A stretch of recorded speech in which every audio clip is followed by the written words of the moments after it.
کوئی مرد اپنی کھڑکی سے کسی دوسری عورت کو چھیڑے گا نہیں تو ہر مسلمان کا گھر محفوظ ہو جائے گا انشاءاللہ۔ آج ہمیں احساس تک نہیں ہے، بڑے دیندار بنتے ہیں، برقع پہن کر عورتیں عزت بیچ رہی ہیں۔ احساس ہے؟ اپنے محلے کی خبر رکھی ہم نے، پوری دنیا کو زکوٰۃ بانٹ دی، گھر کے قریب میں بیوہ اور متعلقہ عورتیں اپنے پیٹ کو پالنے کے لیے برقع پہن کر ہوٹلوں میں جا کر غیروں کے بستر پر پہنچ رہی ہیں۔ کیا جواب دو کہ مسلمان ہو تم اللہ کے یہاں؟ کہاں کی دینداری، کیسی دینداری؟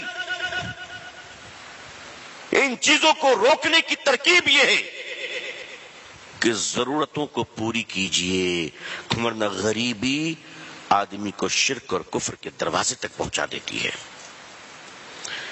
انسان کی ضرورتوں کو تکمیل کیجئے۔ ہر مسجد کی ذمہ داری ہے کہ وہ اپنے محلے کی خبر رکھے، ہر محلے، پورے ہر مسجد کی ذمہ داری ہے، ہر مسجد میں بیت المال ہو، ہر مسجد کے اندر ایک بیت المال ہو۔ ہمارے محلے میں بیوہ کتنی ہے، طلاق شدہ کتنی ہے، معذور کتنے ہیں، بزرگ کتنے ہیں، ریٹائرڈ کتنے ہیں، یتیم بچے کتنے ہیں، تاکہ وہ لوگ بھیک نہ مانگیں، ڈراپ آؤٹ نہ کریں، عصمت نہ بیچیں، ان سب کو وظیفہ جائے، ان کو ایک مناسب جاب مل جائے، کام مل جائے، ان کی عزت و آبرو کا خیال کیا جائے۔ آج ان کی غریبی کا فائدہ اٹھاتے ہوئے مسلمان عورتوں کو لون دیے جا رہے ہیں اور سود کے نام پر ان کو لوٹا جا رہا ہے، اور وہ عورتیں جب پیسہ نہیں دے پا رہی ہیں تو ان کو ہوٹلوں میں بلا کر ان کی عزتیں تار تار کی جا رہی ہیں، اور ہم چودھری اور سیٹھ صاحب بن کر بیٹھے ہوئے ہیں۔ بولیے سب ہو رہا ہے کہ نہیں ہو رہا ہے؟ بتائیے گراؤنڈ ریالٹی ہے کہ نہیں؟ یہ اس کو آپ روکیں گے نہیں، نسلیں برباد ہو جائیں گی، نسلیں برباد ہو جائیں گی۔ پھر آپ کہاں سے تیار کیجئے گا نسلوں کو؟ آپ کو تو اندر سے کھوکھلا کیا جا رہا ہے، اوپر سے بالکل ٹھیک ہیں آپ، اندر سے آپ کی جڑیں کاٹ دی گئی۔ لوگ کہتے ہیں بیٹیاں آج مرتد ہو جا رہی، نعوذ باللہ۔ نہیں، آج نہیں ہو رہی ہے۔ حضرت تھانوی کے سامنے، حضرت تھانوی علیہ رحمہ سے کسی نے کہا حضرت فلاں آدمی کفر پہ مر گیا، حضرت نے فرمایا نہیں، کفر پہلے آئی تھی، ظاہر اب ہوا ہے۔ یہ جو مسلمانوں کی بیٹیاں مرتد ہو رہی، نعوذ باللہ، یہ مرتد وہ تو اظہار ہے۔ سوچو کسی کے ساتھ بھاگ جانا وہ تو آخری قدم ہے، کئی سالوں سے رشتے چل رہے تھے، تب تم نے نگاہ نہیں رکھی، تب تم نے نگاہ نہیں رکھی۔ کوئی بیٹی ندی میں کود کر جا رہی ہے تو پورے ہندوستان کا کلیجہ منہ کے باہر آ گیا۔ کتنی بچیوں کو اور کتنی بیویوں کو آگ لگا کر مارا جا رہا ہے، زہر دے کر مارا جا رہا ہے، تب تمہارا کلیجہ باہر نہیں آتا؟ تم اللہ سے نہیں ڈرتے؟ اس لیے لوگوں، اپنی عورتوں کے اور بچوں کے حقوق کے تئیں اللہ سے ڈرتے رہو۔ خطبۃ الوداع میں، آخری خطبے میں، عرفات کے میدان میں اللہ کے آخری رسول صلی اللہ علیہ وسلم نے جو پوری دنیا کے مسلمانوں کو اور قیامت تک کے لیے مسلمانوں کو جو پیغام دیا آپ نے، اس پیغام میں ایک جملہ یہ بھی ہے کہ لوگوں، اپنی عورتوں کے حقوق کے تعلق سے فکر مند رہنا، قیامت کے دن پوچھ ہوگی تم سے۔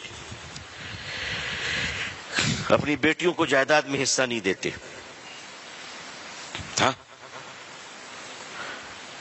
7 حج کر چکے ہیں، 15 عمرہ کر چکے ہیں، بیٹی کو حصہ نہیں دیتے۔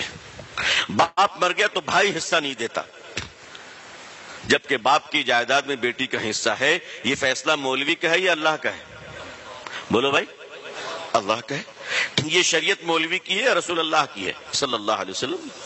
باپ کی جائیداد میں بیٹی کا حصہ ہے، چاہے ایک کیل نکلتی ہو، ایک پتھر نکلتا ہو، وہ اس کو دو، اور اگر تم نے نہیں دیا تو سن لو لوگوں، تم تہجد گزار ہوگے، تم دیندار ہوگے، تم بیت اللہ جاتے ہوگے، تم کعبہ کے اندر گئے ہوگے، تم ملتزم میں چمٹ کر روئے ہوگے، کعبہ کے غلاف تم نے رکھا ہوگا، زمزم سے تم نے غسل کیا ہوگا، ریاض الجنہ میں تم بیٹھے ہوگے۔ ان سب کے باوجود اگر تم نے اپنی بیٹی کا حق نہیں دیا اور بہن کا حق نہیں دیا تو ڈاکو بن کر مرو گے، ڈکیت بن کر مرو گے۔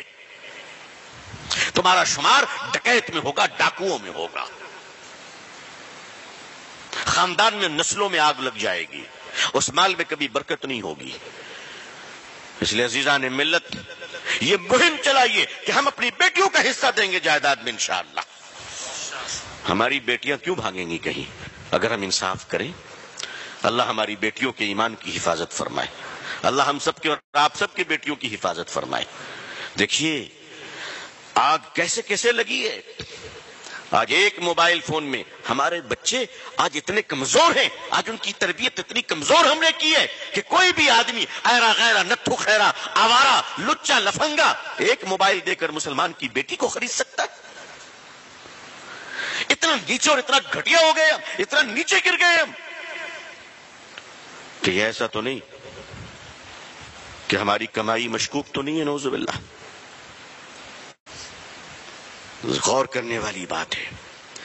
آج ہزاروں لاکھوں مسلم بچیاں کہیں اگر چلی جا رہی ہیں تو مسلمانوں تم اس کے لیے جواب دہ ہو، میری پوری قوم جواب دہ ہے.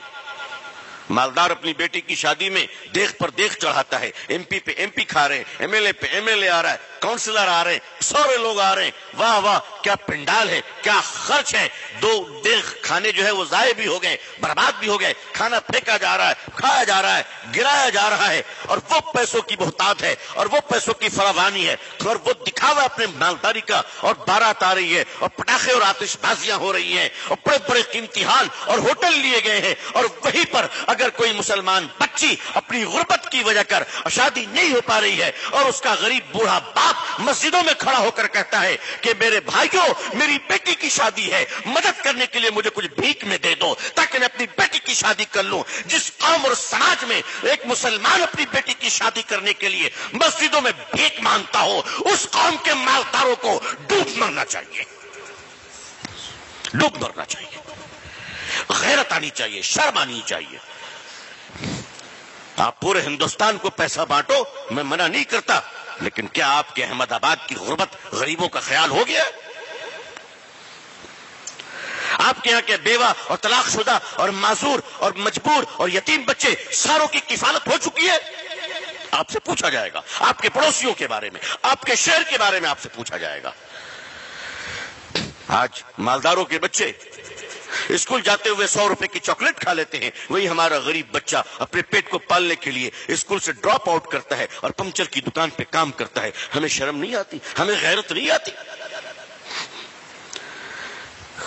جب تک ہمارے دل میں حضور صلی اللہ علیہ وسلم کی امت کے لیے درد نہیں ہوگا، خیر خواہی نہیں ہوگی، حکمراں بھی ہمارے لیے مہربان نہیں ہوں گے.